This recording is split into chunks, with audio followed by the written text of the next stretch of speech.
Hello. Wow, I should have done the hairbrush one more time. No, you're great, Blake. Don't. Welcome to round 3. Let's do this. Let's We're go. almost halfway. We're not even halfway. We're a third of the way through this monstrous. We're not even a third of the way through this monster. In 7 rounds or 6? Seven So rounds. in 20 minutes, we're a third of the way through is how I believe. math works. Yep. We've got some people playing a game behind us. It's going to be Peter Buddensiek, who, if you remember correctly, has a player one profile. of these, We knew he was coming. He's from Las Vegas. He's doing double duty teamwork with the Experience, which is a bunch of SoCal people. Yep. And then Kayfabe Cards, which I don't know if it's just 2 people or if just 2 of them showed up. He's my favorite anime enjoyer. But he's going to be playing against Brian Lorenz, which if you're like, why is there another Kano and Lexi? I just can't get enough. Can't get enough of that matchup? I think the thought process is let's show Lexi winning as many games as possible. She's just popular so right now. Somebody goes, you know what? Maybe this is a problem. Maybe this is a problem. Kano has so much game because Kano just turned 1. And I remember talking to Peter yesterday, and he said he cycled 6 tomes. Oh. Because he had a potion of deja vu, and he almost just destroyed them in 1 turn. It was, like, insane. So things like that beats Lexi's race. She can't do anything about that, you know? Did he beat someone on turn 0, technically, right? Or something? Yeah, I think it was that one. It was really close, but pretty much, like, locked it in. Jesus. Okay, so Brian Lorenz, I'm not quite sure where he's from. I don't know. We got somebody going, another Lexi. Any fans of Brian in the chat? There's a bunch of Lexis, Draco. This is just what Flesh and Blood is nowadays. Especially when Oldham goes out. What are all these Oldham players going to trend to, do you think? It depends why they like Oldham. If they like Oldham for, the ice fact, winning, like ice fact, then Islander might be, more their speed. But if they like Oldham because of the Guardian, then probably Bravo. Right. And maybe the Copium of Light Guardian coming out next set. That is not happening. What would a Light Guardian do? You don't design the game, Blake. I participate in the game. You influence the design? You can't be like, oh, man, I watch a lot of hockey. Hopefully they can use their hands to throw the puck in next year. Like, that's just not going to happen. It's true. It's true. But I'm excited for this matchup. I actually have not witnessed it. I think you had all the fun yesterday on stream watching this matchup, and I've not seen how the good things can go good and the bad things can go bad on it. I imagine it's heavily on who won that dice roll, who can go first, who can go second, because that small window, even though it's turn 0, is super important to Kano. Turn 0 is very relative to Kano, absolutely, while other decks, that aren't instant speed playing, it's not as relevant. And I think there's a thought process where the Kano player usually has 5 or 6 turns to set up a combo. Not true with Lexi. That kind of cuts it in half because there's stuff like Endless Arrow ×6, which we saw happen in the top 4 last night. Yep. To Peter's teammate, Majin Bay. So Peter going first, coming down with this Aether Spindle for red. That's a good one. That's the one that I think that you can opt on top.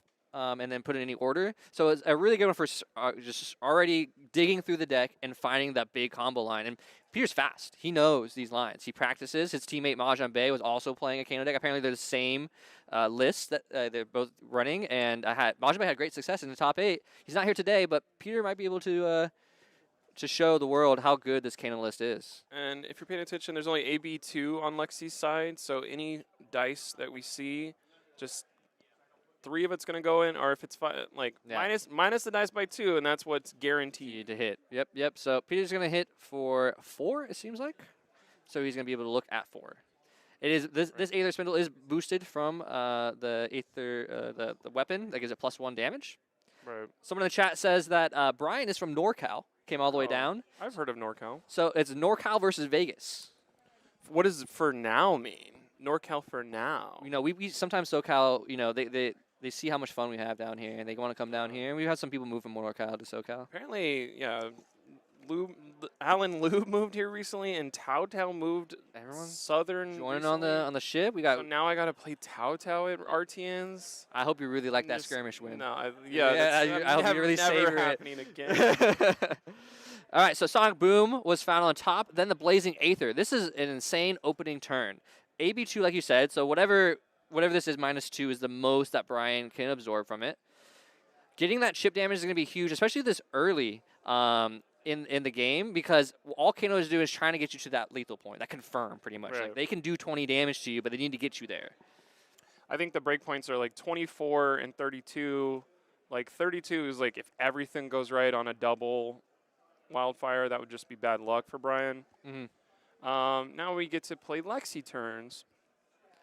Yep. So now he has Heat Seeker, I think, which is great. It's a very awkward point for Peter, and I don't think he would give out 2 cards, and it continues Brian's momentum. Let's pitch. What are we playing? Oh, no, we're going to lace. I haven't seen too many laces be played by a Lexi player. That's a different wrinkle going on. I always like the expression you see in people's decks and the different thought process they have. So he's doing, it looks like, a little bit of kind of a buff Lexi, you know, or it's going to play more, or maybe focus on the new Affliction tokens that you can give people. Are they called Affliction? I say Affliction. I say disease. It's a disease. Disease? I don't know. Like, that's what I'm wondering. Because I guess the disease tokens, ice afflictions, that makes sense. So maybe if they wanted to call everything the same thing. I just read it in dictionary, and I thought you'd be impressed, Blake. Oh, I'm so, so impressed. We drew 3 cards. What is in our hand? We do not know, but everything has to come from Arsenal now. So there will be double activation probably. A blue infecting shot is not great, but it's it's red. Tricked you. No, it's blue. No, it's blue. It's because the lace, man. So the lace makes it a buffed red version of it. So that's greased why you up play Blizzy lace. coming out there with a blood rot and a frailty. Frailty does absolutely nothing to Kano. Which, if you had an inertia affliction, see how that works? Yep. Inertia affliction, that would really mess with Kano's game plan of, I want to, as soon as I can find my first wildfire, put it in my arsenal, wait for the magic to happen, and then use it later. Looks like Peter's going to respect this arrow. He says, I don't want a blood rot. I don't want a frailty. I'm going to take my time finding it. We're at even health right now, so he's pretty comfortable. I think 10 damage on turn 1 is like, okay, I can kind of relax and play this a little bit more patiently than I thought I could. Dude, blood rot arrow is so good. It's so good. It does so much damage. Endless arrows coming in. This is Kano's least favorite arrow. He immediately takes it, says, who cares? Have it. Great. Take it. I wonder why no Heart of Ice here. They are literally playing Heart of Ice. You just got to look a little closer. You're doing great, Mercy. Did you try tilting your head sideways? Yeah. It might help a little bit. There you go. That's the blue one. Yep. All right, Wrestling League. Oh, like play Heart of Ice. That's what you're talking about. I'm so mean. I should have not. All right, find the drill shot. So it does break. An interesting thing is that you can pitch that as many times. If it fails to find, then you still have it. But once it finds that arrow, it will break. Drill shot is really interesting here because Kano doesn't have armor. I feel bad about that, Mercy. I'm sorry. I'm so sorry. Okay, so what kind of drill shot is this? There's no blocking in any of Peter's equipment, really. Because it's all cloth. It's all cloth. Tunic. Yeah, sorry, Mercy.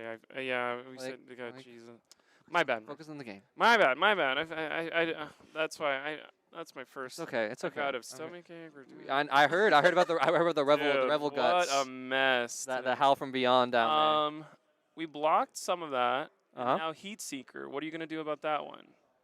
Not block at all, so I'll get the next drill shot. I think Peter's like, who cares? I'm going to pass, put this card in my arsenal because it's something I want. I'll draw 4 and flip it back to you because your health is currently within distance of what I can get at because you only have 2 AB. Yep, I think he had a tome put into Arsenal, so that's a big one for him. Finding tomes for Kano is so scary. It's like finding the 3 of Kinds in Lexi. You just be able to dig through your deck really efficiently. And now Peter has a setup. Brian has to approach this very carefully. You don't want to drop against Kano. A general rule of thumb is you don't drop all your cards unless you've seen Kano drop some of his cards equally. Kano will sometimes just take flat damage like that Endless, which is great. But as soon as you have no cards in hand, they're going to try and blow you up. They're trying to use their explosion magic to kill you as fast as possible. So you usually do about 2 or 3 cards on the chain, and then you keep 2 cards or 1 card just to be able to soak some of that damage. But AB2 doesn't provide too much protection, so it seems like he's probably going to go more on the lines of low to the ground attack. Right. Heart of Ice is interesting because when you activate it, the Kano can just go, I don't want to mess with that. I'm just going to go off real quick, so maybe that's why you wouldn't Heart of Ice all the time. But if you do commit to the Heart of Ice and then the Kano doesn't do anything, you do know that maybe they're just going to be blocking this turn. Yep, Kano blocking with one of the tomes. All right, interesting. What is his hand? And another. I think like a blue, maybe red. This one, Peter's thinking about it. He says sure. Heat Seeker keeps hitting, so it is kind of like Okay. we're kind of hoping I'm our top scared. deck is great, but I think it's because he has tome in arsenal, so he's gonna try and heal a bit and go for damage. But Peter, very knowledgeable player on this deck. because Tome off a Tunic would gain him 4 health. Yep. Kind of block an arrow inadvertently. Here we go. Yep. So here's that. Here's There tome it is. out of arsenal. So he's gonna heal for draw and then heal for the cards in his hand. So it's gonna be 4. 4 goes up. 4 new cards. Now, typically, most people's turn would end here, but Kano can play at instant speed. He doesn't need go again. So, tome into revealing another tome is massive. This one's not from arsenal, so he's not gonna get the health, but he is still gonna draw 2. So now you see the power of Kano. He's reading books. He's gaining knowledge on the arcane arts, becoming more powerful as time goes on. As long as Peter can keep finding the top here, and they're reds or they're tomes, that's great. So we found an item. Items you just go out for free on Kano because you can play him from Banished.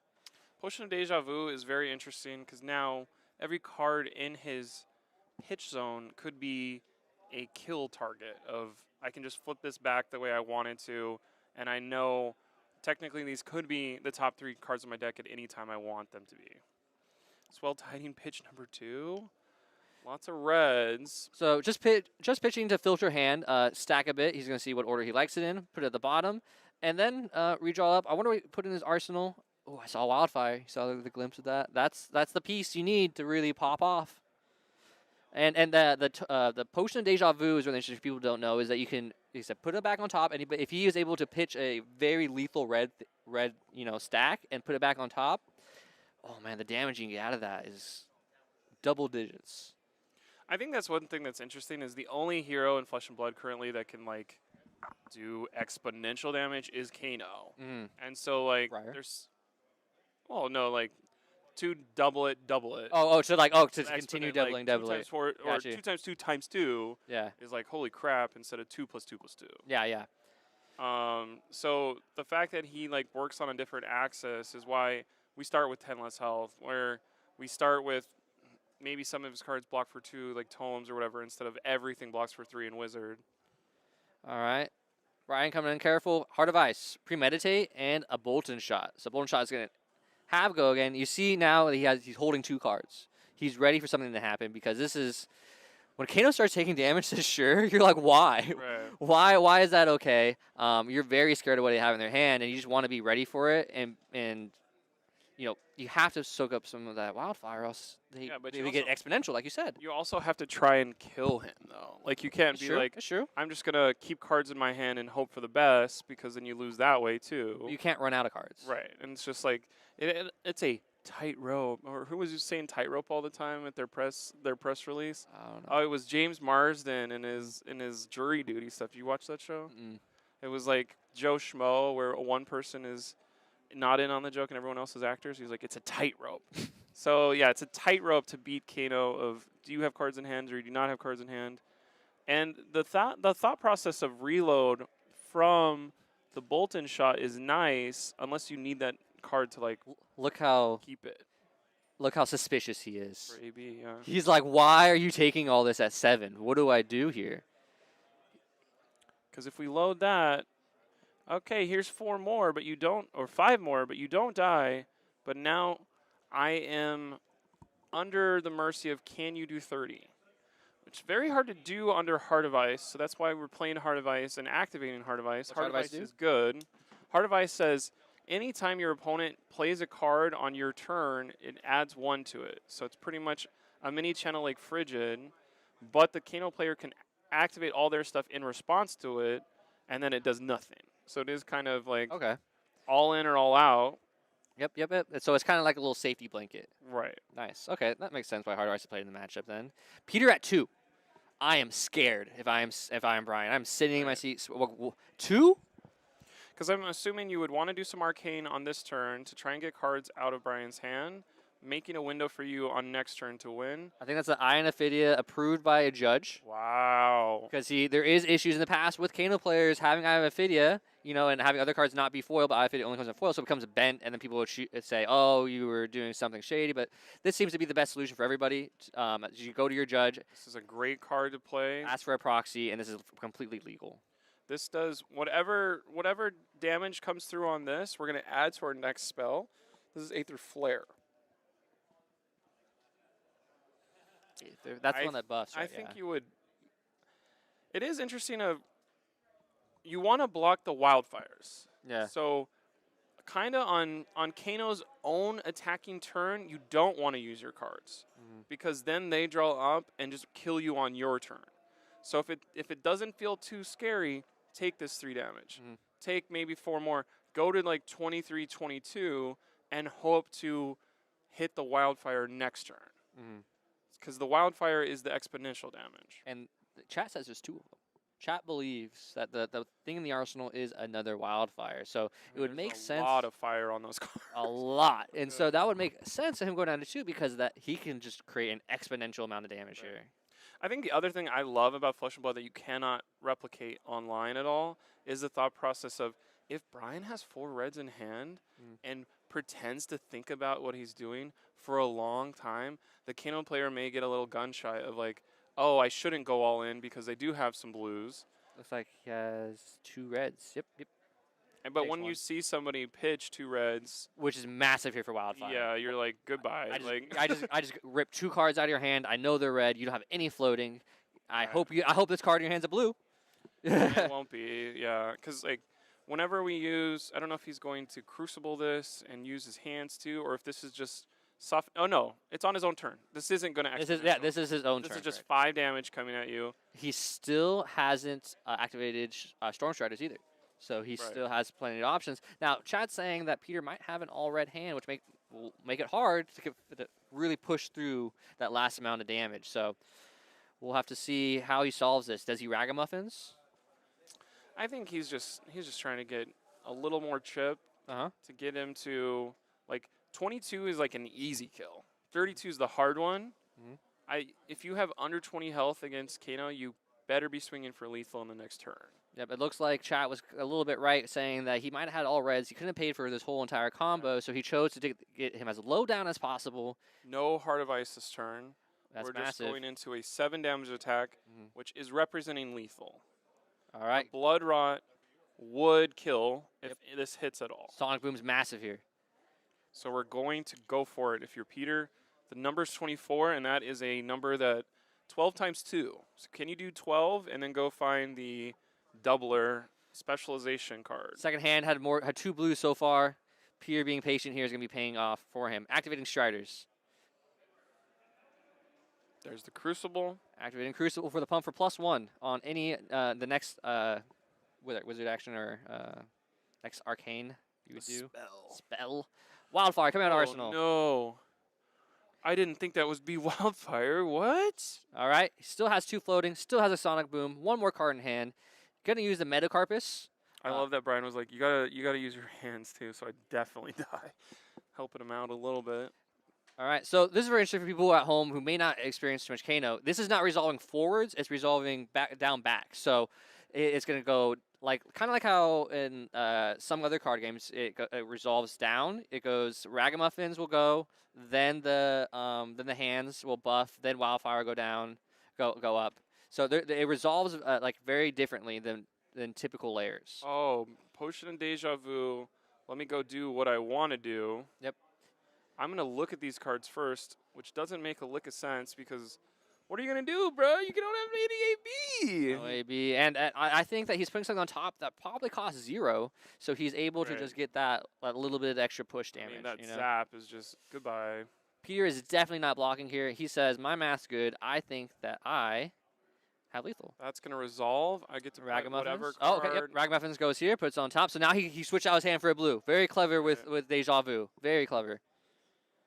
Or it's easy for the Kano. Like, I think it's something where it's like when you have put 37 hours into this hero, I guess it needs to be like 1,000 reps. I don't know if he's got to 1,000 yet, but he's probably up to 250 reps. This becomes second nature when I can.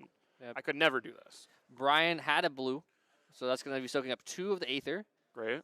and that's good for him. Everything's Aether. 2 of the Wildfire, right? 2 of the Wildfire, yeah. 2 of the Wildfire. So Wildfire is going to be buffing everything by 4. Sonic Boom's going to come down. It's going to be coming in for 7. Still has a lot of health. Peter is probably hoping, oh, the Blazing. The Blazing was in hand. That's the game. GG. Good game. Peter, very knowledgeable, very comfortable and smooth, going down to 2. Not too many people are comfortable being at 2 health. I think that's what's so fun about playing Wizard is like, because I do Icelander, so I'm not going to pretend like I could never do Kano. It'd just be a lot of work, and I don't have the brain for it. It is something though where you use every point of life you have. Of I don't have to win by 10. You don't get any bonus points for that. You don't get a higher seed for that. So use every single resource you got with life and just blow someone up. Yeah. No, that's true because Kano doesn't have armor. That's his main resource is his life. He doesn't even heal. He doesn't even run Sigils of Solace or anything.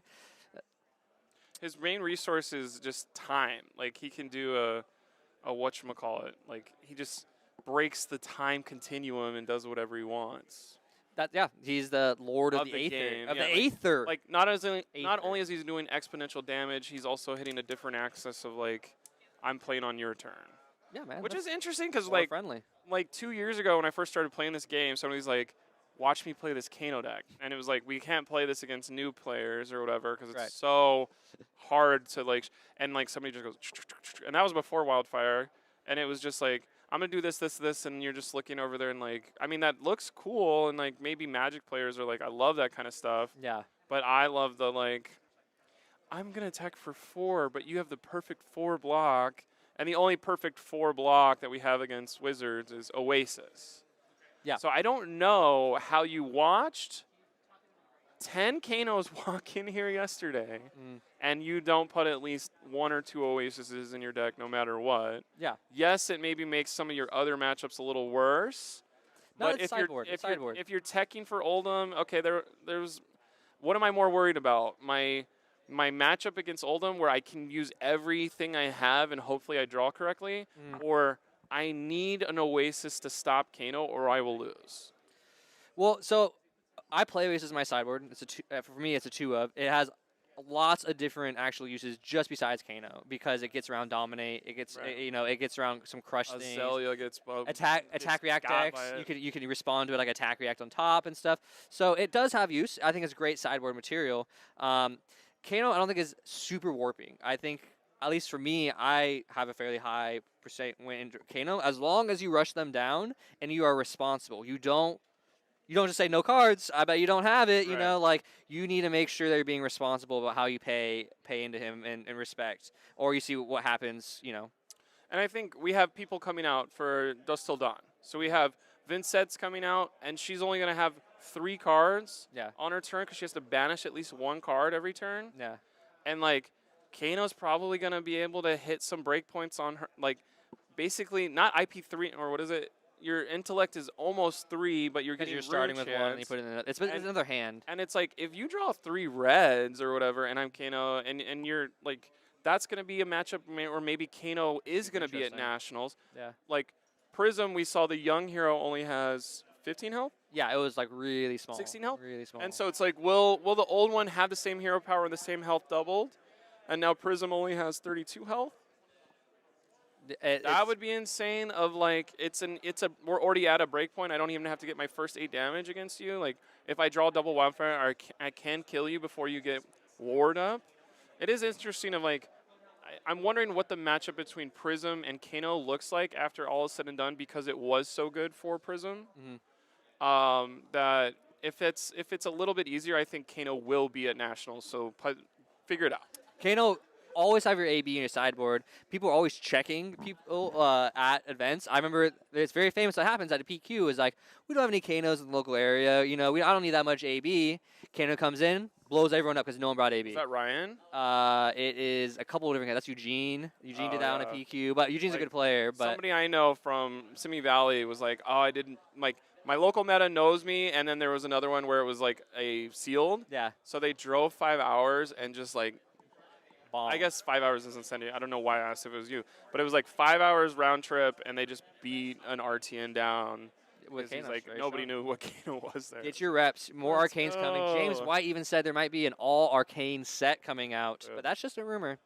But we're going to have some more interesting news. We're going to be interviewing Peter coming up in a second, talking to him a little bit more about that Kano thing since he's the expert. He's right there in the back. Say hi, Peter. We'll see you in a short break. Dude, it's so great. Welcome. Welcome, Thank you, Peter. thank you, Congrats. thank you. Thanks for man. coming out. 100%. Dude, Kano's sick. Dude, Kano is so much fun to play, dude. Oh, It's yeah. like actually like the game is just so much fun when you get to play these wizards that like you play them like both turns. You get to do these like sick combos and like set Yeah. it up. Dude, it's just like a blast to play every time. How long have you been playing Kano? Oh, for a long time. Dude, I played Kano back when you didn't have Aether Wildfire and like Monarch. Oh, so you really had to Yeah, work like- for it. I remember that time because he wasn't as...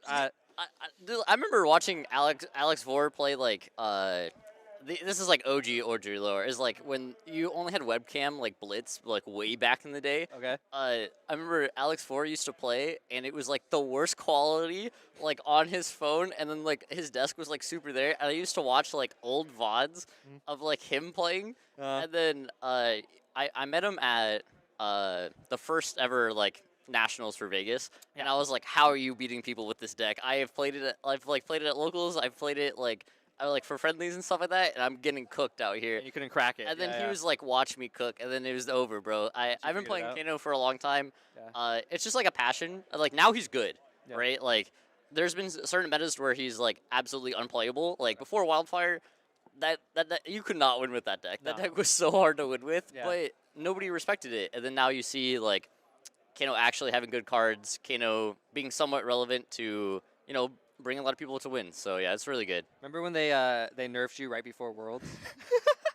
Dude, I was so sad, like, leading into Worlds because, like, they were like, oh, we're going to play CC, and then we're going to play Blitz, and, like, bro, the only thing I ever played in Blitz was, like, Ira really back in the day, and then, like, Kano. And I was like, I don't know how to test Blitz. Like, I've played Kano for, like, years, right? Like, it's fine. Yeah. And then they were just like, we're banning Storm Striders, and I was just like, I'm in disarray, bro. Disarray. I was, right before, like a month before. I Dude, it remember. was like, cause it was like a week before the battle hardened Yeah. in Dallas, which I won.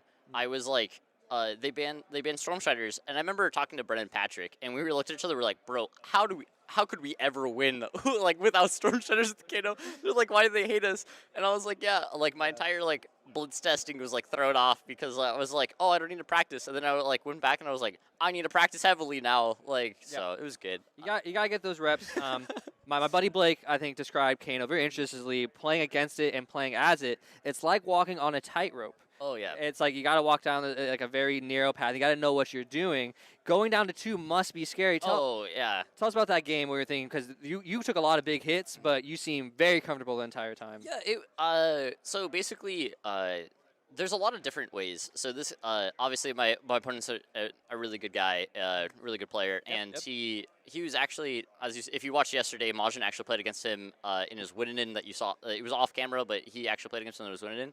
So I knew he was gonna bring AB2 in today. He's actually one of the Lexis today that are actually prepared with AB2. Not a lot of them have AB2. Interesting. Okay. With like the Heart of Ice, which is why Kano's really good right now because nobody's playing it. No respect. There's no respect. No respect. So, being able to play against Lexi that has AB2 versus AB1 is very different because the math of the Wildfire combo is greatly affected because of it. So that's why I needed to get him low enough, like to around the like 24 to 28 range, which most of the time, if it's AB1, I can probably do like get him around like 32 and like maybe like try to get it at the end if he doesn't have enough resources.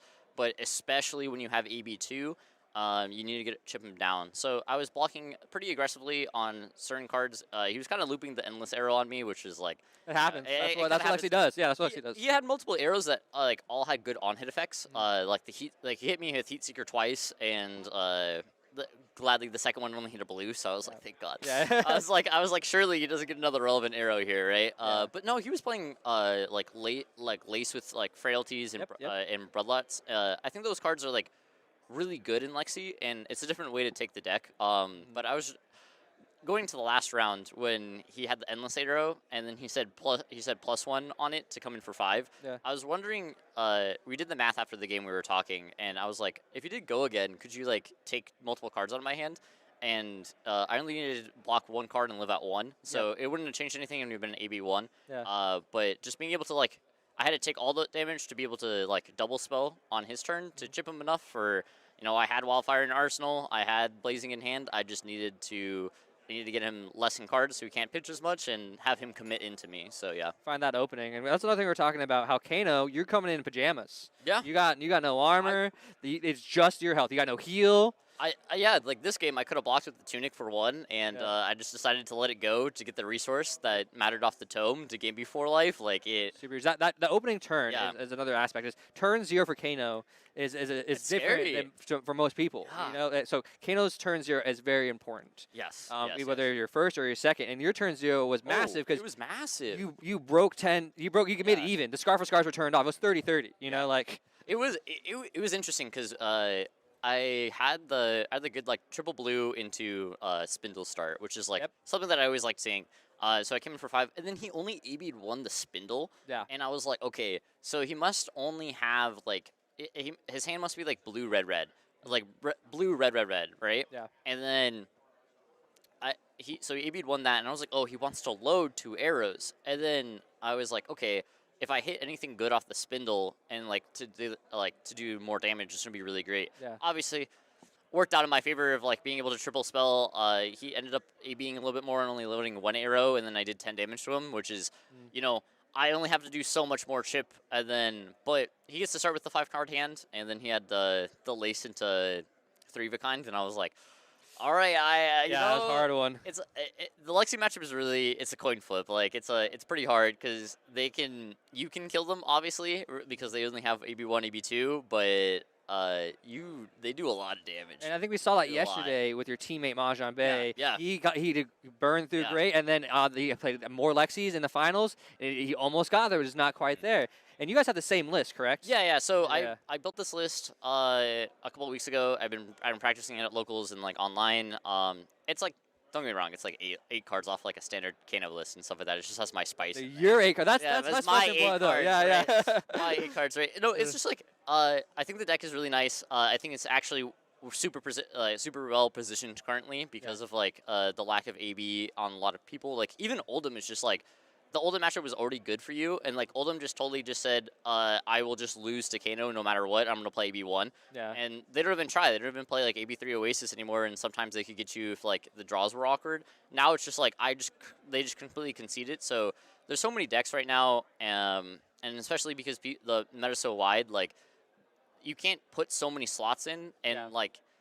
There's not a lot of Kano players, although there's a lot. There was a lot yesterday. There was 10. There's a lot of Kanos. I don't know how many people are here today playing Kano, but no, you can't sideboard for everybody. So I think it's really good that Kano can have his little niche in here. It's very true, and I've been in the meta for a bit, and Kano has ups and downs. Kano becomes someone that everyone forgets about, and then becomes the main villain again just as fast because when you get blown up, you just remember I hate this.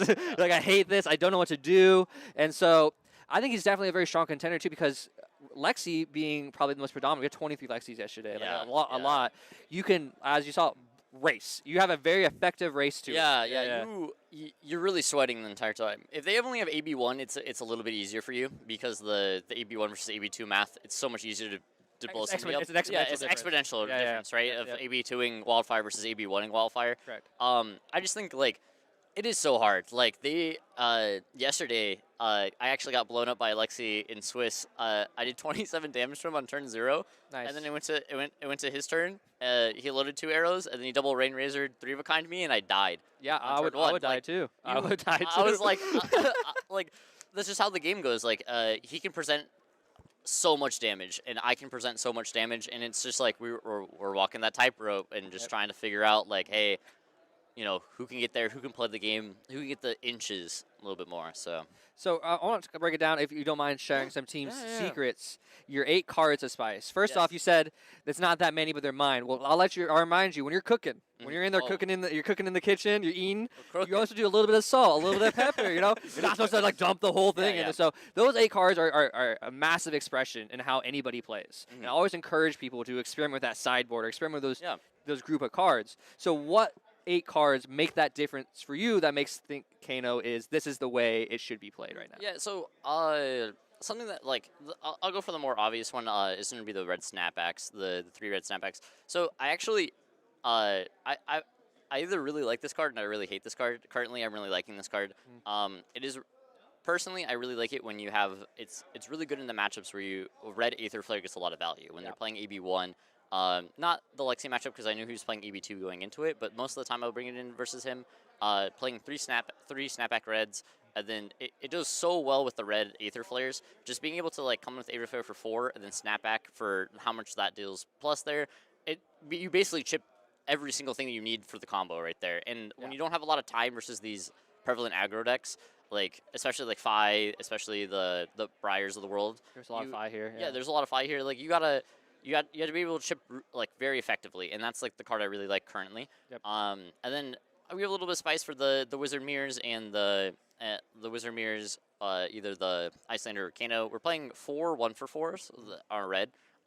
Exclusively the 3 Scalding Rings and the 1 Aether Quickening. The only reason why is because I have first hit Scalding Rings, and so I handshake on that. I didn't understand that. Yeah, you understand. Like I got the first hit Scalding Rings. I have to play with them. So, Yeah. So the Scalding Rings and the Aether Quickenings are for the Kano Mirror and Icelander because of you're playing Waning Moon in those matchups, and you're forcing them to double blue pitch because you're doing 6 damage for your action point. Them pitching 2 full cards, if they want to come in with damage on their turn, they have to expose themselves so much, and that's when you can chip in damage or potentially go for a combo or like a couple play lines to deal enough to chip them out until the end of the game. That's there, and then the spice. Imperial Edict. Oh my! Let me tell you, that is a spice and a half, bro. Let me tell you, I love Imperial Edict because exclusively it's kind of like that sideboard card that is pretty much for top 8. Although going into any Oldhim matchup blind, if they are playing AB3 plus Oasis, I want the Edict because I want to Giga Stack and then name Oasis. And then double Wildfire, double Blazing them, right? Is the normal combo for me. Double blaze it. And in Swiss, obviously I don't know if they're going to be playing AB3 plus Oasis, so I put it as a 1-card answer to hopefully if he is, I need to stack and I can build my game around on that. But going into top 8, it's obviously you need to know deck list most of the time, so that's really what it's for. But if they're only playing AB1, you win the matchup anyways. So it's just a little bit of insurance for the fatigue Oldhims out there.